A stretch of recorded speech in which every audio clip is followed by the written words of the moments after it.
हमारी जर्नी में इस पॉइंट तक हमने जो कुछ भी बिल्ट या एनालाइज किया है उन सभी का एक कॉमन अंडरलाइन गोल रहा है डिस्क्रिमिनेशन। हमने अपने नेटवर्क्स को एक इनपुट एक्स दिया, चाहे वह एक रॉ इमेज टेंसर हो, ऑडियो सैंपल्स का एक सीक्वेंस हो या एक टोकनाइज्ड टेक्स्ट प्रॉम्प्ट हो, और उनसे इसे एक टारगेट लेबल, क्लास स्कोर या कंडीशनल प्रोबेबिलिटी वेक्टर वाई पर मैप करने के लिए कहा। स्टैटिस्टिकल टर्म्स में discriminative models conditional probability density को कंप्यूट करने पर फोकस करते हैं। The probability of Y given bold X. अगर आप एक मॉडर्न विजन क्लासिफायर को एक 224 बाई 224 RGB इमेज फीड करते हैं तो उसे इस बात से कोई फर्क नहीं पड़ता कि पिक्सल्स आपस में कैसे इंटरेक्ट करके उसे एक गोल्डन रिट्रीवर की एक कोहेसिव फोटोग्राफ बनाते हैं। उसे सिर्फ एक्टिवेशन स्पेस में उस प्रिसाइज डिसीजन बाउंड्री को आइसोलेट करने की परवाह होती है जो डॉग क्लास को कैट क्लास से सेपरेट करती है। जेनरेटिव मॉडलिंग इस मेंटल पैराडाइम को पूरी तरह से अपसाइड डाउन कर देती है। यह पूछने के बजाय given this data point X what is its label Y, हम एक बहुत ही एम्बिशियस क्वेश्चन पूछते हैं कि डिस्ट्रीब्यूशन पी ऑफ एक्स का फंडामेंटल नेचर क्या है जिसने सबसे पहले इस डेटा को जनरेट किया था, और हम इससे बिल्कुल नए नेवर बिफोर सीन इंस्टेंसेस कैसे इसे सैंपल कर सकते हैं। यह डायग्राम डिस्क्रिमिनेटिव और जेनरेटिव मॉडलिंग अप्रोचेस को कंपेयर करता है। डिस्क्रिमिनेटिव मॉडलिंग में high dimensional input data network parameters से होकर गुजरता है ताकि लेबल्स पर प्रोबेबिलिटी डिस्ट्रीब्यूशन को प्रेडिक्ट किया जा सके। इसके अपोजिट जेनरेटिव मॉडलिंग एक स्टैंडर्ड नॉर्मल डिस्ट्रीब्यूशन से रैंडम नॉइज के साथ शुरू होती है जिसे एक जनरेटर मॉडल द्वारा प्रोसेस किया जाता है ताकि सिंथेटिक डेटा प्रोड्यूस किया जा सके जो रियल डेटा डिस्ट्रीब्यूशन की नकल करता है। क्लासिफिकेशन से जनरेशन की तरफ ट्रांजिशनिंग सिर्फ आउटपुट शेप में एक चेंज नहीं है, ये एक प्रोफाउंड कॉन्सेप्चुअल लीप को रिप्रेजेंट करता है। जब कोई मॉडल टेक्स्ट जनरेट करता है, फोटोरियलिस्टिक इमेजरी सिंथेसाइज करता है या नोवेल मॉलिक्यूलर स्ट्रक्चर्स जनरेट करता है तो वह एक high dimensional probabilistic sampling operation perform कर रहा होता है। इस सेक्शन में हम जेनरेटिव मॉडलिंग के फाउंडेशनल मैथमेटिक्स को अनपैक करेंगे। हम एक्सप्लोर करेंगे कि क्लासिकल पैरामेट्रिक स्टैटिस्टिक्स के साथ रियल वर्ल्ड डिस्ट्रीब्यूशंस को क्यों सॉल्व नहीं किया जा सकता है। मैनीफोल्ड हाइपोथेसिस की कंटिन्यूअस ज्योमेट्री में डाइव करेंगे और एक पायटॉर्च इंप्लीमेंटेशन कंस्ट्रक्ट करेंगे जो यह डेमोन्स्ट्रेट करेगा कि न्यूरल नेटवर्क्स कैसे यूनिफॉर्म नॉइज को स्ट्रक्चर डेटा मैनीफोल्ड्स में ट्रांसफॉर्म करते हैं। Section break. The invisible probability density why simple distributions fail. यह समझने के लिए कि डीप जनरेटिव मॉडल्स क्यों जरूरी हैं, हमें उन स्टैटिस्टिकल फाउंडेशंस को दोबारा देखना होगा जो हमने चैप्टर 5 में बनाए थे।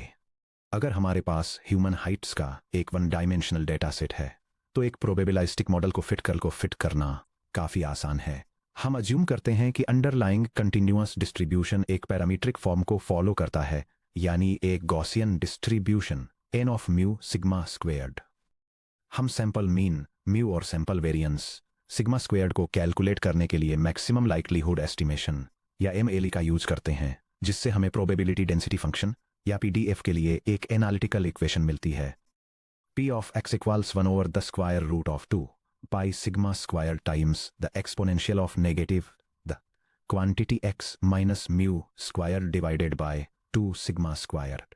एक बार जब हमारे पास यह एनालिटिकल PDF आ जाता है तो एक नई सिंथेटिक ह्यूमन हाइट को सैंपल करना बहुत आसान हो जाता है। हम एक स्टैंडर्ड नॉर्मल डिस्ट्रीब्यूशन से एक स्केलर रैंडम वैल्यू लेते हैं और इसे अपने फिटेड पैरामीटर्स से स्केल करते हैं। अब इस पैरामीट्रिक अप्रोच को नेचुरल डेटा पर एक्सटेंड करने के बारे में सोचिए, जैसे कि एक 64 बाई 630 कलर इमेज। एक सिंगल इमेज एक continuous vector space x equal to R2D में रहती है जहां डायमेंशनलिटी ये है capital D equals 64 times 3 which equals 12,288 dimensions. क्या हम रियल वर्ल्ड इमेजेस के डेटा सेट पर सिंपली एक 12,288 dimensional multivariate Gaussian distribution n of mu sigma fit कर सकते हैं? चलिए एनालाइज करते हैं कि क्या होता है अगर हम ट्राई करें। Mean vector mu in R2 the 12,288 हजारों डाइवर्स इमेजेस के डेटासेट में पिक्सेल वाइज मीन लेने से एक ब्लरी ग्रे अनइंफॉर्मेटिव ब्लॉब मिलता है। Covariance matrix sigma in R2 the 12,288 by 12,288। Covariance matrix में 150 मिलियन से ज्यादा पैरामीटर्स होते हैं। भले ही हम कंप्यूटेशनली इस मैट्रिक्स को स्टोर और इन्वर्ट कर सकें, linear correlations complex structural dependencies को कैप्चर करने में पूरी तरह फेल हो जाते हैं, जैसे कि किसी ऑब्जेक्ट का शार्प एज लाइटिंग शिफ्ट्स या semantic geometry. Sampling output mu और सिग्मा के नॉर्मल डिस्ट्रीब्यूशन से सैंपल्स ड्रॉ करने पर independent high frequency static noise मिलती है, जिसमें डेटा सेट मीन से मैच करता हुआ एक हल्का ब्लरी टिंट होता है। यह डायग्राम एक मल्टीवेरिएट गॉसियन डिस्ट्रीब्यूशन के सिंपलीफाइड असम्पशन, जिसमें एक सिंगल सिमेट्रिक पीक होती है और रियल वर्ल्ड डेटा डिस्ट्रीब्यूशंस की एक्चुअल कॉम्प्लेक्सिटी के बीच अंतर दिखाता है, जो आमतौर पर स्पार्स होते हैं और जिनमें मल्टीपल डिस्टिंक्ट पीक्स होते हैं। Real world data distributions P data of X intractably complex होते हैं। वे non linear, multimodal, highly non Gaussian होते हैं और उन्हें क्लोज्ड फॉर्म एनालिटिकल इक्वेशंस के रूप में लिखना पूरी तरह इम्पॉसिबल है। जब आप किसी नेचुरल लैंग्वेज सेंटेंस या हाई रेजोल्यूशन फोटोग्राफ को देखते हैं तो R2D में पिक्सेल या टोकन कॉम्बिनेशंस का एक बहुत बड़ा हिस्सा मीनिंगलेस गार्बेज को रिप्रेजेंट करता है। सभी possible 256 to the power of 12,288 RGB pixel combinations में से केवल एक बहुत ही छोटा हिस्सा वैलिड सेमेंटिकली कोहेरेंट इमेजेस से करस्पॉन्ड करता है। यह हमें डीप जनरेटिव मॉडलिंग के जियोमेट्रिक फाउंडेशन पर लाता है, जो है the manifold hypothesis. Section break 2 geometric foundations the manifold hypothesis. Manifold hypothesis ये मानती है कि रियल वर्ल्ड का हाई डायमेंशनल डेटा जैसे इमेजेस, नेचुरल स्पीच या टेक्स्ट एम्बेडिंग्स अपनी प्रोबेबिलिटी मास को एम्बिएंट हाई डायमेंशनल स्पेस के अंदर एम्बेडेड एक lower dimensional highly curved continuous सब मैनीफोल्ड पर या उसके पास कंसंट्रेट करता है। फॉर्मली मान लेते हैं कि हमारा ambient observation space x equals R2D है। मैनीफोल्ड हाइपोथेसिस स्टेट करती है कि actual data distribution P data एक embedded manifold M of intrinsic dimensionality D पर रिसाइड करता है, जहां lower case d is much less than capital D। ये डायग्राम मैनीफोल्ड हाइपोथेसिस के कॉन्सेप्ट को इलस्ट्रेट करता है, जो एक हाई डायमेंशनल एम्बिएंट स्पेस को दिखाता है जिसमें ऐसा डेटा है जो एक्चुअली एक लोअर डायमेंशनल कर्व्ड सब मैनीफोल्ड पर लाई करता है। इसे ज्योमेट्रिकली विजुअलाइज करने के लिए इमेजिन कीजिए कि एक पेपर की शीट एक 3 डायमेंशनल रूम में फ्लोट कर रही है, जहां d इक्वल्स 3 है। एम्बिएंट रूम में 3 special dimensions x, y, z हैं। पेपर की शीट खुद फंडामेंटली 2 डायमेंशनल है, जहां d इक्वल्स 2 है। आप उस पेपर की शीट को 3D स्पेस में क्रम्पल, फोल्ड, रोल या ट्विस्ट कर सकते हैं। सरफेस काफी नॉन लीनियर हो जाता है, लेकिन पेपर पर किसी भी पॉइंट को अभी भी सिर्फ 2 कोऑर्डिनेट एक्सिस u, v, जो कि उसकी सरफेस के अलोंग डिफाइंड हैं, का यूज करके लोकलाइज किया जा सकता है। इमेज जनरेशन में हालांकि एम्बिएंट स्पेस में d इक्वल्स 12,288 डायमेंशंस हो सकते हैं, या एक 1080p इमेज के लिए d इक्वल्स 3,145,728 हो सकते हैं, लेकिन true structural degrees of freedom जैसे कि object position, camera angle, lighting condition, hair colour और फेशियल एक्सप्रेशन के लिए शायद सिर्फ d इक्वल्स 128 या d इक्वल्स 512 लेटेंट वेरिएबल्स की ही जरूरत हो।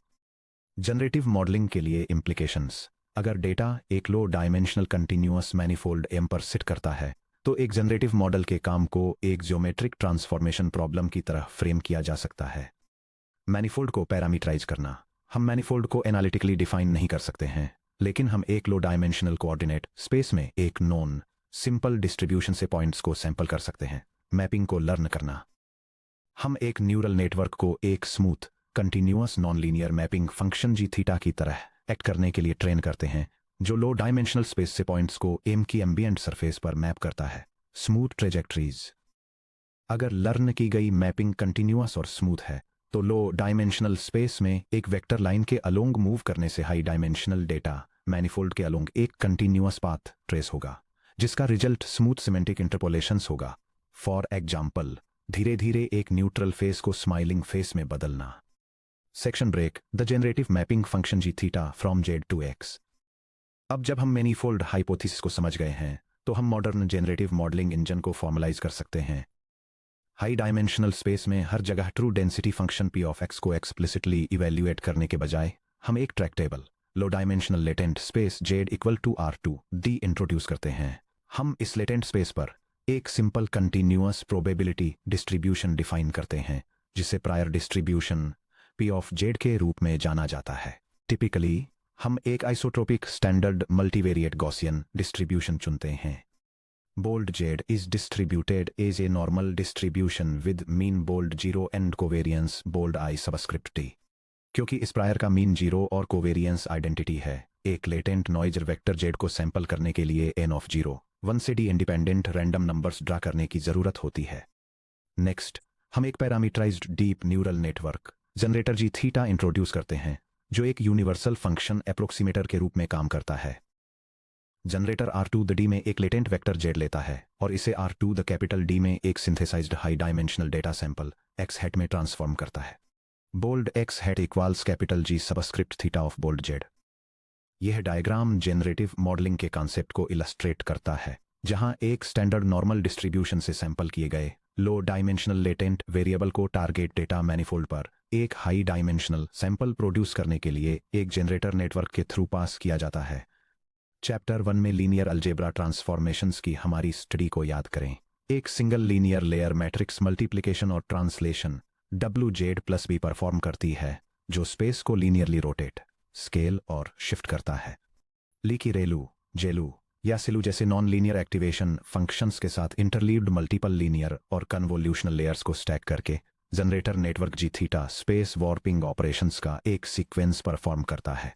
ये एन ऑफ 0 आईडी की सिंपल हाइपर स्फेरिकल डेंसिटी को लेता है और इसे ambient space R2 the capital D में स्ट्रेच, बेंड, ट्विस्ट और प्रोजेक्ट करता है, जिससे generated probability mass P theta of X सीधे ट्रू एम्पिरिकल डेटा मैनीफोल्ड पेटा ऑफ एक्स के ठीक ऊपर अलाइन हो जाता है।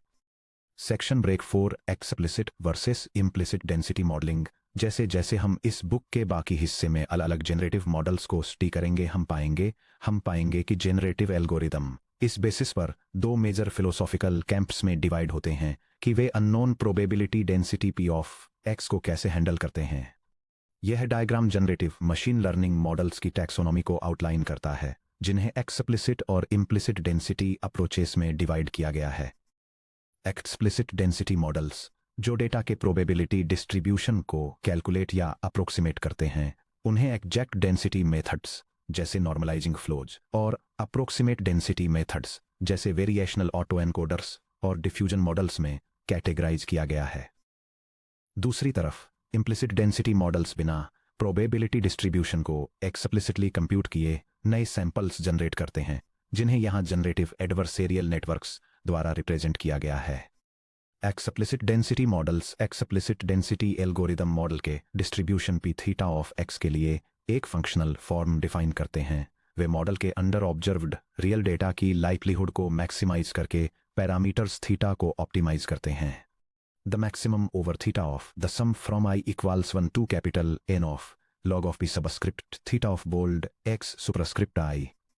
Tractable explicit density normalising flows जैसे models invertible transformation functions design करते हैं, जो चेंज ऑफ वेरिएबल्स थ्योरम के जरिए log B theta of X के एग्जैक्ट कैलकुलेशन को अलाउ करते हैं।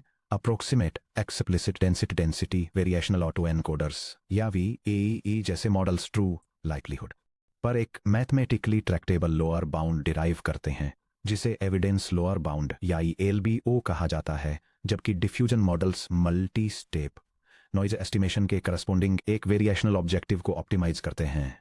Implicit density models implicit density algorithm किसी दिए गए सैंपल के लिए numerical probability values P theta of X को कैलकुलेट, एस्टिमेट या डिफाइन बिल्कुल नहीं करते हैं।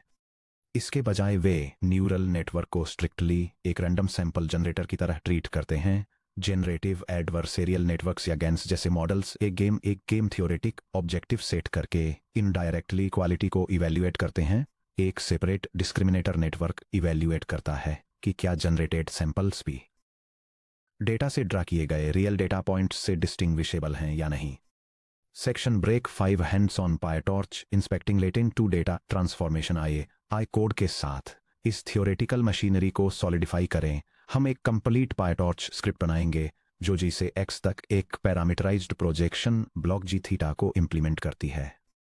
हम continuous Gaussian noise vectors Z को सैंपल करेंगे, जो मीन 0 और डायमेंशन 128 की आइडेंटिटी मैट्रिक्स वाले एक नॉर्मल डिस्ट्रीब्यूशन के रूप में डिस्ट्रीब्यूटेड हैं। उन्हें अपने कंटिन्यूअस वार्पिंग नेटवर्क से पास करेंगे और एनालाइज करेंगे कि टेंसर शेप और स्पेशल वेरिएंस लेयर्स के अक्रॉस कैसे इवॉल्व होते हैं जब हम एक 128 डायमेंशनल लेटेंट स्पेस से एक 12,288 dimensional spatial image tensor 64 by 64 by 3 में मैप करते हैं।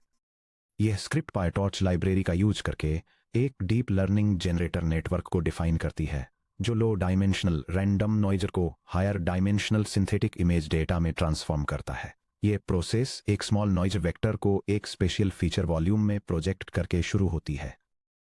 फिर इस वॉल्यूम को मल्टीपल ट्रांसपोर्ट कन्वोल्यूशनल लेयर्स के जरिए प्रोग्रेसिवली अपस्केल किया जाता है, जिसमें रेजोल्यूशन बढ़ाने के लिए हर स्टेज पर बैच नॉर्मलाइजेशन और नॉन लीनियर एक्टिवेशंस को अप्लाई किया जाता है।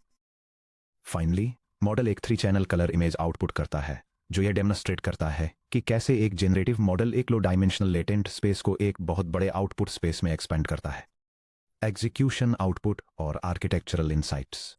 स्क्रिप्ट को रन करने से हमें स्पेशल ट्रांसफॉर्मेशन का एक कॉन्क्रीट व्यू मिलता है। यह एग्जीक्यूशन लॉग एक जनरेटिव मशीन लर्निंग मॉडल का यूज करके लो डायमेंशनल लेटेंट नॉइज को high dimensional synthetic image data में ट्रांसफॉर्म करने की डिटेल्स देता है। यह रैंडम नॉइज वेक्टर्स के एक स्मॉल बैच को लेने और कलर इमेजेस जनरेट करने के लिए उन्हें एक लार्जर स्पेस में प्रोजेक्ट करने के प्रोसेस को आउटलाइन करता है, जो डेटा डायमेंशनलिटी में एक सिग्निफिकेंट एक्सपेंशन दिखाता है। चलिए अनपैक करते हैं कि इस फॉरवर्ड पास के अंदर क्या हुआ। Latent sampling. हमने एक आइसोट्रोपिक स्टैंडर्ड गॉसियन डिस्ट्रीब्यूशन से 4 रैंडम वेक्टर्स ड्रॉ करके शुरुआत की, जो मीन 0 और डायमेंशन 128 की आइडेंटिटी मैट्रिक्स वाला एक नॉर्मल डिस्ट्रीब्यूशन है। ध्यान दें कि सैंपल मीन लगभग $0.0 है और सैंपल वेरिएंस लगभग $1.0 है। Dense non linear projection. Initial linear layer self dot project ने प्रत्येक 128 डायमेंशनल वेक्टर को 512 टाइम्स 4 इक्वल टू 8192 वैल्यूज के एक अनरोल्ड स्पेशल वॉल्यूम में मैप किया। Special up convolution. नेटवर्क ने 2D transpose convolutions conv transpose 2D की एक सीरीज अप्लाई की। हर स्टेप ने स्पेशल रेजोल्यूशन को 2 गुना कर दिया। 4 by 4 leads to 8 by 8 leads to 16 by 16 leads to 32 by 32 leads to 64 by 64, जबकि फीचर चैनल्स को कम कर दिया। Bounding the manifold. Final 10H activation function ने आउटपुट चैनल्स को -1 to 1 तक बाउंड कर दिया, जिससे यह सुनिश्चित हो गया कि जनरेटेड टेंसर एक नॉर्मलाइज्ड एम्बिएंट स्पेस R12288 के अंदर रहता है। इनिशियलाइजेशन के समय हमारे जनरेटर के पैरामीटर्स रैंडम होते हैं, इसलिए जी थीटा के माध्यम से जी को पास करने पर अनस्ट्रक्चर्ड स्पेशल पैटर्न्स मिलते हैं। जनरेटिव ट्रेनिंग का सेंट्रल चैलेंज एक ऐसा ऑब्जेक्टिव फंक्शन डिजाइन करना है जो थीटा को एडजस्ट करे ताकि अनऑर्गेनाइज्ड स्पेशल आउटपुट एक मीनिंगफुल टारगेट डेटा मैनिफोल्ड में ऑर्गेनाइज हो सके। Section break. The core families of deep generative modelling. आने वाले चैप्टर्स के लिए एक रोड मैप एस्टेब्लिश करने के लिए आइए देखें कि primary generative paradigms transformation G theta को लर्न करने के लिए कैसे अप्रोच करते हैं। यह table 4 major generative model families auto regressive models, variational auto encoders, generative adversarial networks और डिफ्यूजन या स्कोर बेस्ड मॉडल्स को कंपेयर करती है और उनके probability density approaches, sampling mechanisms और ट्रेड ऑफ्स को आउटलाइन करती है। फर्स्ट ऑटो रिग्रेसिव मॉडल्स जैसे कि जीपीटी और लामा एक एक्सप्लिसिट डेंसिटी अप्रोच का यूज करते हैं जो चेन रूल के जरिए जॉइंट डिस्ट्रीब्यूशन को फैक्टराइज करती है, जहां x की प्रोबेबिलिटी पिछले x वैल्यूज के दिए होने पर x सब t की प्रोबेबिलिटी के प्रोडक्ट के इक्वल होती है। वे sequentially token by token sample करते हैं। उनकी स्ट्रेंथ्स स्टेबल ट्रेनिंग और एग्जैक्ट लाइक्लीहुड कंप्यूटेशन है, लेकिन उनका main drawback slow sequential generation है, जिसके रिजल्ट के तौर पर ऑर्डर टी का इन्फ्रेंस टाइम लगता है। सेकंड, वेरिएशनल ऑटो एनकोडर्स या VAS एक अप्रोक्सीमेट डेंसिटी अप्रोच का यूज करते हैं जो एक एनकोडर डिकोडर पेयर के जरिए एविडेंस लोअर बाउंड या एल्बो को ऑप्टिमाइज करती है। सैंपलिंग के लिए डिकोडर के जरिए एक सिंगल फॉरवर्ड पास की जरूरत होती है। वे फास्ट इन्फ्रेंस और एक structured continuous latent space offer करते हैं, लेकिन एलिमेंट वाइज लॉस टर्म्स की वजह से उनके आउटपुट्स ब्लरी हो सकते हैं। थर्ड, जनरेटिव एडवर्सेरियल नेटवर्क्स या गैन्स एक इम्प्लिसिट डेंसिटी अप्रोच पर रिलाई करते हैं, जहां कोई एक्सप्लिसिट डेंसिटी कैलकुलेट नहीं की जाती है। इसके बजाय उन्हें एक मिनिमैक्स गेम के जरिए ऑप्टिमाइज किया जाता है। VAS की तरह वे जनरेटर के जरिए एक सिंगल फॉरवर्ड पास से सैंपल करते हैं। GANs exceptionally sharp outputs produce करते हैं और fast real time inference enable करते हैं, लेकिन वे अनस्टेबल ट्रेनिंग डायनेमिक्स और मोड कोलैप्स के रिस्क से सफ़र करते हैं। फाइनली डिफ्यूजन और स्कोर बेस्ड मॉडल्स एक अप्रोक्सीमेट डेंसिटी अप्रोच का यूज करते हैं, जो एक gradual multi step stochastic noiser degradation process को रिवर्स करती है। वे टी टाइम स्टेप्स पर इटरेटिव डिनॉइजिंग के जरिए सैंपल करते हैं। उनके प्रोज में हाई सैंपल क्वालिटी डाइवर्सिटी और स्टेबल ट्रेनिंग शामिल हैं, लेकिन उनका कॉन कंप्यूटेशनली एक्सपेंसिव इन्फ्रेंस है, जिसमें कई मॉडल इवैल्यूएशंस की ज़रूरत होती है। यह डायग्राम मशीन लर्निंग में 4 मेजर जनरेटिव पैराडाइम्स को आउटलाइन करता है। ये ऑटोरेग्रेसिव मॉडल्स को डिस्क्राइब करता है, जो डेटा को सीक्वेंशियली बाई स्टेप प्रेडिक्ट करते हैं। वेरिएशनल ऑटो एनकोडर्स को, जो एक एनकोडर डिकोडर स्ट्रक्चर का यूज करके डेटा को कंप्रेस और रिकंस्ट्रक्ट करते हैं। जनरेटिव एडवर्सेरियल नेटवर्क्स को, जो एक मिनिमैक्स गेम में जनरेटर और डिस्क्रिमिनेटर का यूज करते हैं। और डिफ्यूजन मॉडल्स को, जो एक स्टार्टिंग स्टेट से इटरेटिवली नॉइज को रिमूव करके क्लीन डेटा जनरेट करते हैं। हर पैराडाइम सेम फंडामेंटल चैलेंज को एड्रेस करता है, जो है एक अननोन एम्पिरिकल डिस्ट्रीब्यूशन से पॉइंट सैंपल करने के लिए कर्स ऑफ डायमेंशनलिटी को नेविगेट करना। सेक्शन ब्रेक, समरी और next steps.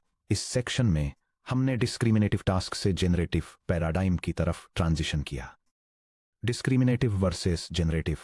Discriminative models conditional boundaries compute करते हैं P of y given x, जबकि generative models high dimensional joint distributions P of x को मॉडल करना और उनसे सैंपल करना सीखते हैं। क्लासिकल पैरामीट्रिक मॉडल्स का फेलियर।